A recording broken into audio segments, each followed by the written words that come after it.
এই গরমে পেটকে ঠান্ডা রাখতে এই থানকুনি পাতার ঝোলের কোনো শেষ নেই। সুপ্রিয় দর্শক, আসসালামু আলাইকুম। কেমন আছেন সবাই? আজকে আপনাদের তৈরি করে দেখাবো থানকুনি পাতার ঝোল। এই থানকুনি পাতা গুণ কিন্তু অনেক, বিশেষ করে পেটের জন্য এই থানকুনি পাতার গুণাগুণ অনেক বেশি।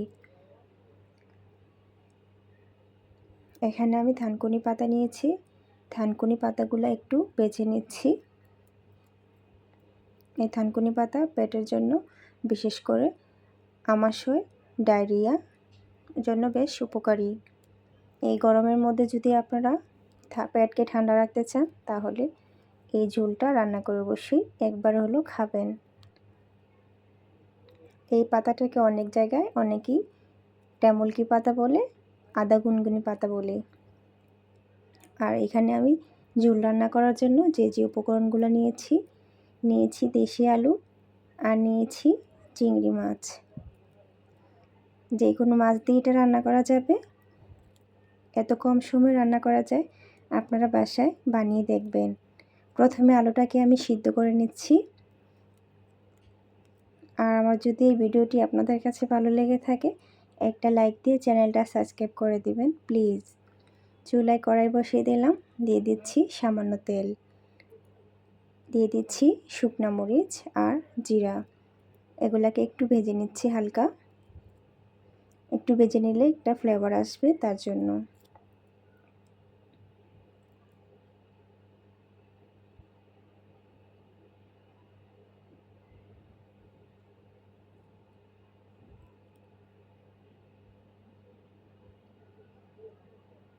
এবার আমি পরিষ্কার করে ধুয়ে রাখা চিংড়ি মাছগুলো দিয়ে দিচ্ছি, একটু ভেজে নেব হালকা। দিয়ে দিচ্ছি সামান্য হলুদের গুঁড়া, সামান্য লবণ,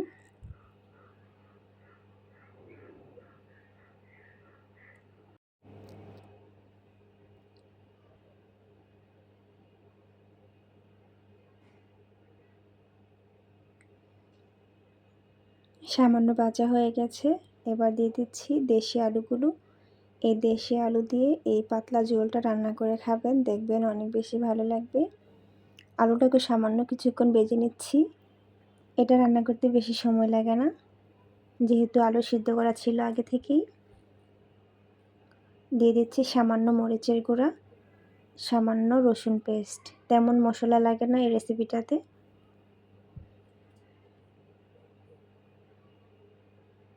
আমার কষানো হয়ে গেলে এবার আমি থানকুনি পাতাগুলো দিয়ে দেব।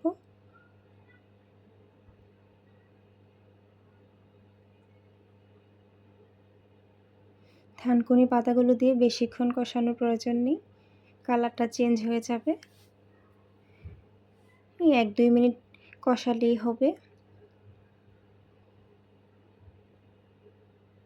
এবার দিয়ে দিচ্ছি পরিমাণ মতো পানি।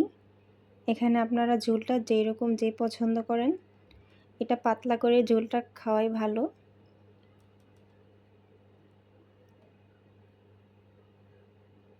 এবার দিয়ে দিচ্ছি কাঁচামরিচ, আর একটু লবণ লাগবে তার জন্য দিয়ে দিলাম। বলক এসে গেছে। এবার দিয়ে দিচ্ছি ভেজে রাখা জিরা আর শুকনো মরিচ। এটা দেওয়ার ফলে থানকুনি পাতার ঝোলের ফ্লেভারটা একটু অন্যরকম লাগে। দেখুন হয়ে গেছে আমার থানকুনি পাতার ঝোল। সবাইকে অসংখ্য ধন্যবাদ আমার ভিডিওটি দেখার জন্য। আজ এ পর্যন্তই। সবাই আমার জন্য দোয়া করবেন। আল্লাহ হাফিজ।